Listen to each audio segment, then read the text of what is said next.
Whenever I hear or tell that story of Jonah, I have to admit that I'm pretty sure I would have made the same decision that Jonah did to run away. How about you? It really is the logical choice. In the story, Jonah is asked to take on a role that is anything but desirable. The life of a prophet is rarely a pleasant one. Why ever would one willingly go to a place where no one wants to listen to you, to preach a message that no one wants to hear? Sounds pretty terrible to me. There was certainly no fortune in being a prophet, and the only fame that it came with it usually came sometime after you had died. Plus, there was always the risk of being stoned or thrown out or ridiculed for your words, or perhaps all three at once. This must be why the trope of the reluctant prophet is such a common one. Jonah, like any other reluctant prophet, was just looking out for himself. He knew that God was asking kind of a lot. Prophets are not known for being loved, nor are they particularly known for living long and successful lives. You don't hear much about their families either, which makes me think that they probably didn't have them. So no, it doesn't surprise me at all that Jonah tried to run away. What surprises me is how many prophets said yes to this life. Let me tell you a story of the life of a prophet. This prophet's story began just like yours or mine. Theirs was not the story of an extraordinary birth or childhood. Theirs was not the story of any particular ambition either. But at some point, that prophet heard a call. The call came in the form of a voice or a vision that asked the prophet to take a risk. And that prophet, being an ordinary person just like you or me, was frightened. That prophet was pretty sure they weren't good enough for this call. They weren't great at speaking, after all, and they were probably a little too young, they thought, and they had sinned probably a bit too much over the past few years. So the prophet said no. They said, "No, you must be mistaken. I can't possibly be the one that you are looking for." But that voice or that vision persisted, perhaps even demanded, and reluctantly, finally, the prophet accepted the call. And from that day forward, the prophet had a different way of looking at the world. Suddenly, they could see more clearly their society's particular sins. They could not, as we sometimes think of prophets, predict the future. They possessed not foresight, but rather insight. They could see what destruction had already been wrought, and they could see where this path might lead. They could understand more acutely the consequences of particular actions or non-actions. And so the prophets spoke out as they had been instructed to do by that voice or that vision. They spoke to the people, urging them to follow a more righteous path. They pointed out that which so many were blind to. They offered judgment, but also hope. This need not be the end, they told people. You can still change the world. The people didn't like these words from the prophet. They didn't like the prophet's judgment and call to change. None of us like change, right?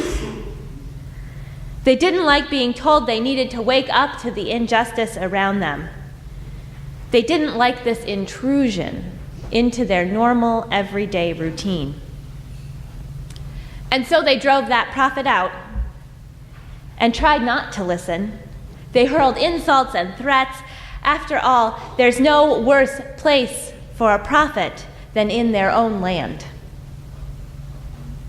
But as time passed, the people began to see the truth of the prophet's words. They began to see that things had come to pass that were just as the prophet had told them they would. They began to see the error of their ways, and they did change, slowly but surely. And things were good for a while. And that prophet drifted back into obscurity, perhaps heading off to another land to do it all again. This is the story of nearly every prophet that has emerged throughout history.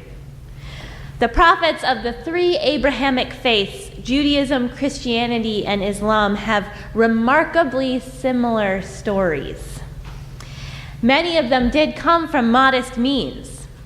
There was Amos, who was a sheep herder and a sycamore fig farmer before he was a prophet. There was Muhammad, who was an orphan passed around among various family members throughout his childhood. And then there were all the prophets whose origins we don't even know. They simply appeared one day, called from obscurity to bring judgment and hope to the people. Now, we don't get to hear the call stories of all of the prophets, but the ones that we do know almost inevitably include the prophet refusing to take on the call. It wasn't just Jonah. This was a common thing. The most famous one, of course, is Jonah. But Muhammad's story is similar, though less dramatic. He also resisted the call. When the angel Gabriel came to him and ordered him to proclaim a message from Allah, Muhammad was pretty sure he wasn't up to the task. He couldn't read or write after all, and he was a trader, not a religious man. But here's where it gets interesting. Because these prophets say yes anyway. They have to know, right, what their future was going to look like. They aren't the first prophet. I'm sure that they had heard or seen the story I just told you about the life of a prophet play out again and again and again. Perhaps they had even been the ones throwing stones. The prophets were never sent to give an easy message. They were sent to speak truth to power in ways that were often not very popular at all. As Peter Santucci writes, the prophet lays down an alternative reality to the one we live in, which critiques the way we live our diminished, self-sized lives. The prophets of the Hebrew Bible are perhaps best known for bringing judgment to the Israelites. Whenever the Israelites started to stray from the commandments, another prophet would appear preaching doom and destruction unless the people mended their ways.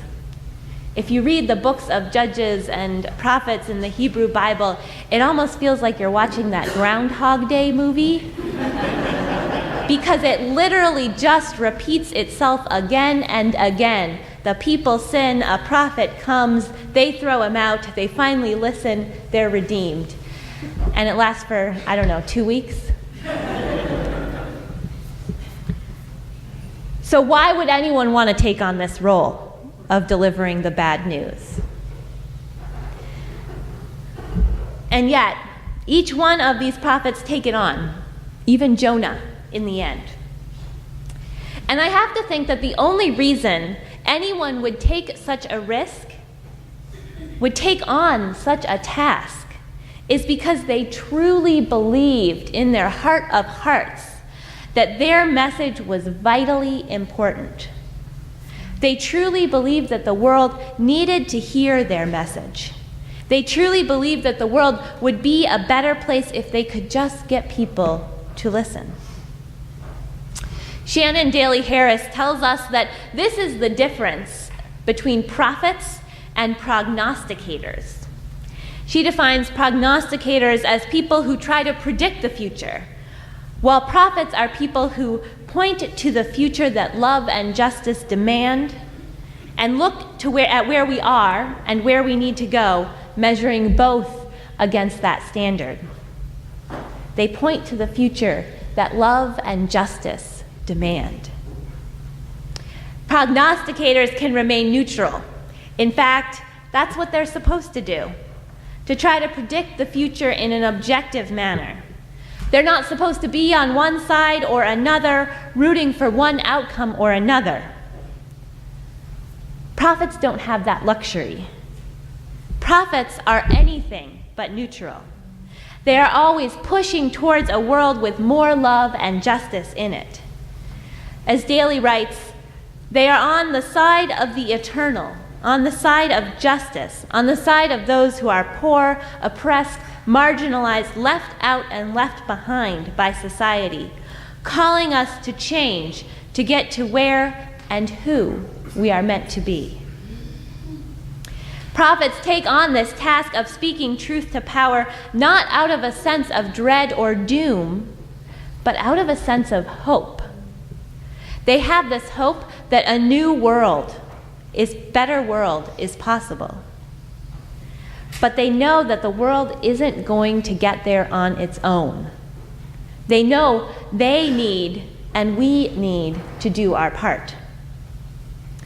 In this way, I actually think the Abrahamic prophets are well aligned with Unitarian Universalism. This is why prophecy is highlighted in one of our 6 sources. The words and deeds of prophetic men and women who challenge us to confront powers and structures of evil with justice, compassion, and the transforming power of love. Do you know that source? These were not sit on the sidelines and pray kind of people. These were the ones who got their hands dirty. They let go of comfort. They let go of that comfort, and they spoke out for peace and justice.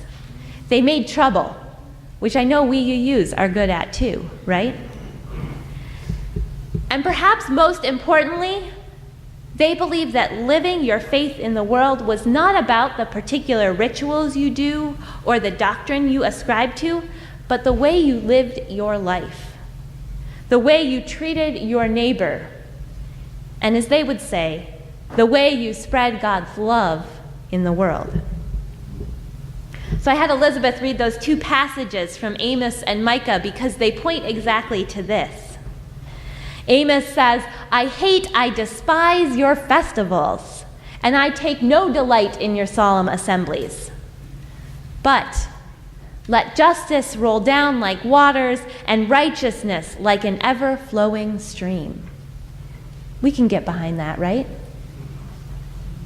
And Micah tells us that it is not burnt offerings or 10,000 rivers of oil that God wants, but to do justice, to love kindness, and to walk humbly with your God. We can get behind most of that, right? So this is what is needed to save the world. We heard it from the prophets, but it rings just as true today. Justice that rolls down like waters, a love of kindness, the courage to speak the truth. There is a new world that awaits us if we but turn ourselves towards it. If we are to be a people of prophecy, and that's what we're talking about this month, how are we a people of prophecy? So if we are to be a people of prophecy, we must embrace the judgment and the hope. We must acknowledge that this world is not as it should be. Our failings are as numerous as the stars. And yet, there is another hope.